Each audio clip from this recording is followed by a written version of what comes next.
Hello everyone, it's me, DC Editor-in-Chief Dan DiDio, coming to you from my new office in the Supermax prison. Some of you may be wondering just why is a comic book publisher in jail and what happened to my beard? Well, I give up. I know I had most of you fooled, but I'm actually Lex Luthor, criminal mastermind. My plan was so perfect. I gained power in the comic book publishing industry and destroyed the old DC universe. Then I created my masterpiece, the DCnU. It was better than perfect. Suddenly Superman wasn't as powerful, or well-liked, or even respected. He'd lost his wife, his parents, and was now an Amazon humper who forgot to put his red pants on. And I was better than ever. I figured out who Batman was and blackmailed him into letting me join the Justice League. And in a crowning moment of awesome, Superman died, and I declared myself Superman. But then something strange happened. The old Superman came back. He had all his old memories, and he was still married, but now they had a kid.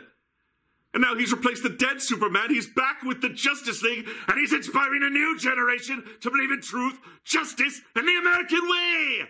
It's not fair. I rewrote an entire universe. I rebooted DC into a darker, edgier format, and still he comes back. And on top of that, he threw me in jail for tax fraud. Turns out it's illegal to assume a fake identity for the sole purpose of destroying your archenemy and not paying taxes on the wages Time Warner paid you. But I'll get out someday. I don't care if I have to make DC fans sit through reboot after reboot. I will defeat Superman! I'm Dan DiDio! Oh, Lex. I meant Lex Luthor.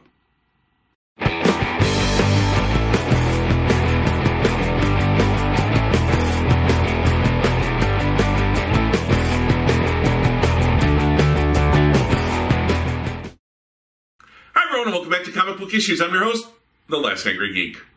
About 5 years ago, the DC Universe was rebooted into the DCnU, a darker, grittier version of the previous superhero universe. With very little exception, most of the comics sucked. Where did that leave Superman, DC's premier hero? Well, following Grant Morrison's new take on the character, he was now more of a loner with few allies, friends, and no family. Superman was real, Clark Kent was the disguise. Pretty much everyone hated it. With DC sales again in a slump, something had to be done. Step in DC super writer Geoff Johns. He was tasked with restoring the history and legacy to the DC universe that the DCnU had erased. Suddenly, in an event called Rebirth, many of the things we'd been missing in the DC books came back. But the seeds for Superman's rebirth had been sown quite a bit earlier.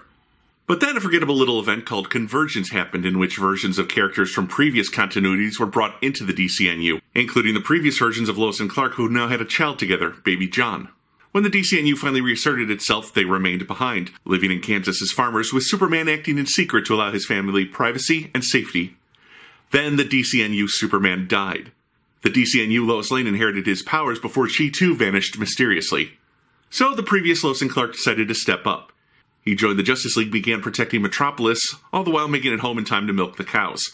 And Lois assumed the old Lois's identity, while John began developing superpowers and forming a partnership of sorts with frenemy Damian Wayne.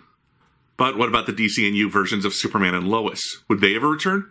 Who is the new Clark Kent who just shows up at the Daily Bugle with no memories of being Superman? And finally, who is the mysterious Mr. Oz who told Clark that he and his family are not what they seem? So what about those lingering questions? With Rebirth in full effect and a looming Watchmen crossover event on the horizon, will we forever be in a universe that had two Supermen? Not counting Lex Luthor acting as Superman, the second Clark Kent, or the Superman in China. Most readers are happy with the current status quo, but there's still a lot of closure needed. Well, that arrives from the most unlikely of places in a four-issue crossover. Today, we review Superman 18 and 19 and Action Comics 975 and 976. This is Superman Reborn. In a strange dimension, mysterious Mr. Oz is alerted to a prison break. He's taunted by Tim Drake, his prisoner since Tim supposedly died in Detective Comics, that finally one of them has escaped. A now empty prison is filled with drawings and writing, begging Superman to save the cell's occupant. In Kansas, Lois and Clark are celebrating their anniversary with their son John. He's got mom a new journal and dad a farmer's almanac, but both parents love him most of all. There's a knock at the door and John races to open it. He finds a gift-wrapped book left by Clark Kent? Krypto doesn't like this new Clark one bit. The title of the book is The Kents, and it's filled with pictures of their friends and family before the New 52 reboot. All of a sudden, a blue fire breaks out in their house, but it's not exactly burning, more like erasing whatever it touches, including John. Clark picks him up, but John blinks out and reappears in the basement. Every time Superman tries to pick up his son, he teleports away. Finally, Clark wraps his son in a cape and flies him out of the flaming house. But it's no good. Before their eyes, Lois and Clark have to watch their son disappear, even as their house also fades away. Everything is gone except the Kent's photo book. That's also blank, save a picture of the Daily Planet. They're going to find the second Clark Kent and make him give their son back. And now it's time for great moments in actress history. The Last Angry Geek has a love of great acting as portrayed by women. In this new feature, he'll reenact some of the great moments in actress history. Tonight, Angelina Jolie in Clint Eastwood's Changeling. I want my son back! Damn you! This has been Great Moments in Actress History. Next week, Salma Hayek striptease in From Dusk Till Dawn. No, not without a full body wax. They arrive in Metropolis, but there's no sign of Not Clark at his apartment. However, the pantry is filled with sugary candy and junk food. Not Clark surprises them, but Superman demands to know, where is his son? Clark gets jealous. Superman never told him about his son. He must like John better than him. He was left in a cell, but still he escaped and fixed Clark's secret identity problem. Since the previous Superman was outed as Clark Kent, by him appearing as Clark while the new Superman was around, it proved they couldn't be the same person. But the only way to do all this was to trick himself into believing he was Clark, but that spell's worn off and his mind is back. Superman demands to know, who is he? But as his apartment turns into a dimension of candy, we see it's Lex Luthor. But it's not. Not Bizarro, not Brainiac, or Mongol, not the Parasite, or the Cyborg Superman, and it's certainly not Doomsday. Lois is drawn to a snow globe. Inside is a group of trapped imps. It can only be Mr. Mxyzptlk. Alright, Geek, we're going to do some verbal exercises. The name of the imp who bedevils Superman. Mr. Mxyzptlk. In Doctor Who, the Slitheen family is from Rexicorcalfalpatorius. Julie Andrews is Supercalifragilisticexpialidocious. He's a tiny little man who spins gold from tape. Rumpelstiltskin. The Last Angry Geek's last name is... Oh, crap. Heinz? Haynes? Smith? It's Smith. 5 for 5. Yes! Oh, wow. The imp kidnapped John and placed him somewhere safe, so John will be his new best friend. In the meantime, everyone else will forget him. Mxyzptlk vanishes, and they've no clue where their son is. But Lois wants to know one thing. Who's John? Action Comics 975 also features a backup story explaining how Mr. Mxyzptlk was captured by Mr. Oz, but remained confident Superman would realize he was missing and come rescue him. When he didn't, a broken-hearted Mixie realizes that Superman doesn't care about him. He managed to escape, but hid from Oz by brainwashing himself into thinking he was Clark Kent, until he saw Clark, Lois, and John together and his memories returned. The story proper picks up in Superman 19. We see John's disappearance from his point of view, winding up in a dimension filled with pictures of his parents, complete in his Superboy outfit. Back at Clark's old apartment, Lois, in tears, says she doesn't know John. He can't be their son. They're not even married. They're not even in a relationship. Clark challenges Mxyzptlk to a game and the imp pops back in. Okay, but this time, it's all or nothing. Lois and Superman are pulled into Mixie's pocket dimension, and they're glowing blue. People were trying to keep Lois and Clark apart, but they're continually drawn to one another in every reality. But Mxyzptlk is mad. Even when Superman was split into two, neither came for him. He wasn't even mad when the other Superman died and all that red energy went into Lois's double. Ha, the red and blue Superman. Let's revisit that chunk of DC Comics history. Well, before the DCnU, for a while Superman had blue energy powers. Then he got split into two, and his double had red energy powers.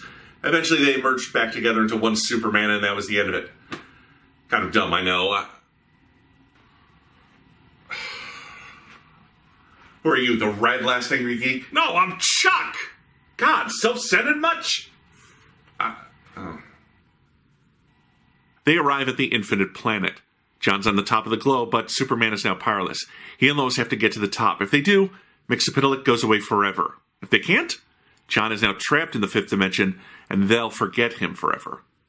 Superman agrees and they go after their son, but once the blue energy fades, they'll lose. Still trapped in the void, John misses his parents when two red balls of energy arrive, apparently speaking in a way that only Superboy can hear. A picture of the new 52 Lois and Clark appears. They sure sound like his mom and dad, but they feel different. The red energy transfers power to John, even as Mixapitalik plays a cosmic board game that will tear Superman and Lois apart.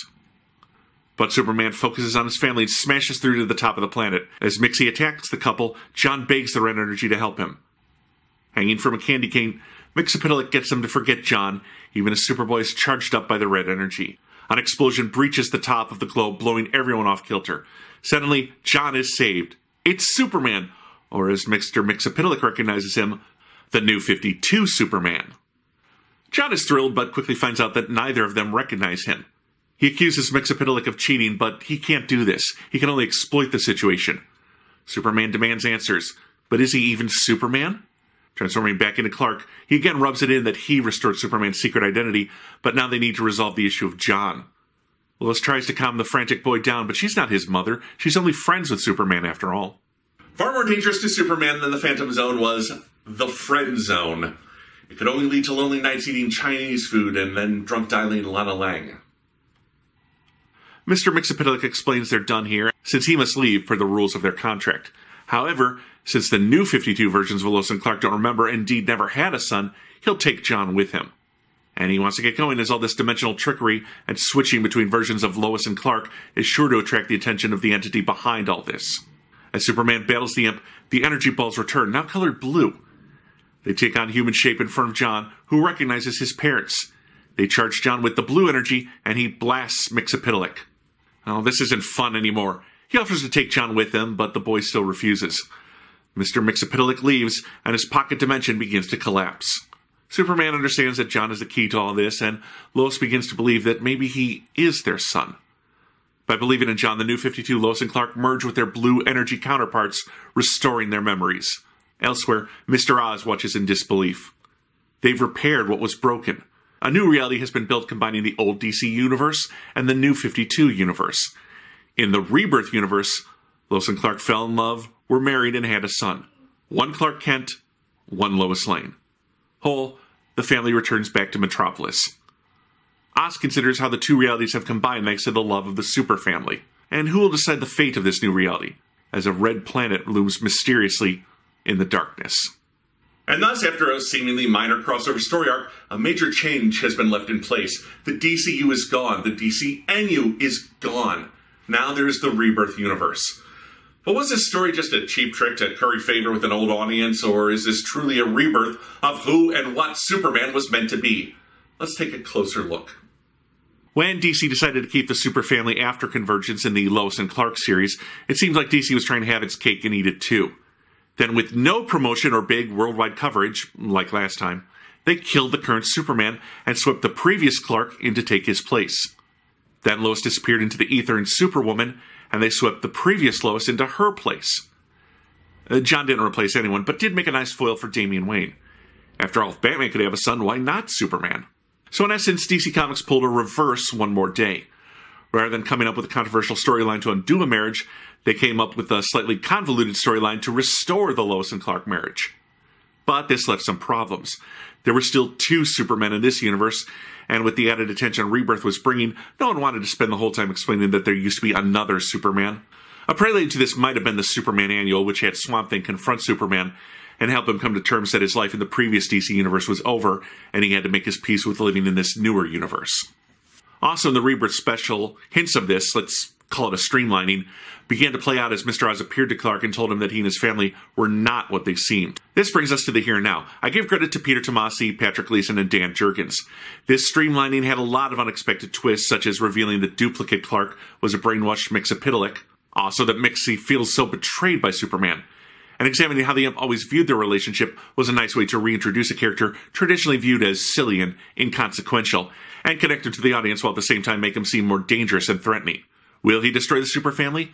Will he restore the DCnU versions of Superman and Lois? There's also real emotion courtesy of Jonathan. He can feel his tear at the thought of his parents forgetting him, and the pressure bearing down on him that he might lose his family. Of course, including the Mr. Oz elements as a bookend helped to build towards the eventual DC versus Watchmen story they've been hinting at, as well as introducing a new question of how Superman was split into two people and why. Did this happen in the old DCU, or are those just implanted memories in the blue version of Lois and Clark? Using the red and blue energy also harkens back to the red and blue Superman story of the 90s and provides a bit of history for those fans in the know. A nice, oh yeah, moment, but not one that you need to know to get through the story. Of course, the art by series regulars Doug Mahnke and Patrick Gleason is fine. Mahnke especially has fun drawing the who's who of Superman villains as they try to discover not Clark's identity. And Gleason really excels at drawing young John and the animated but still kind of scary Mixapitalik and his candy dimension.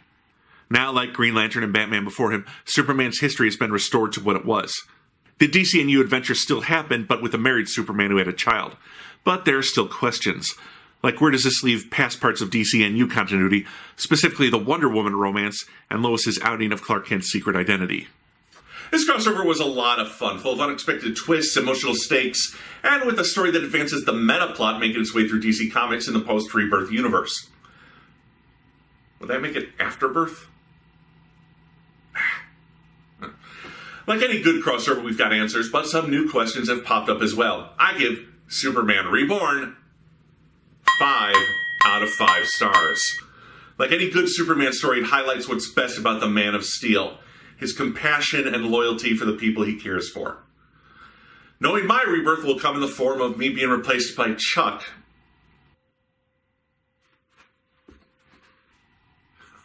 This is Comic Book Issues, and I'm your host, the Last Angry Geek.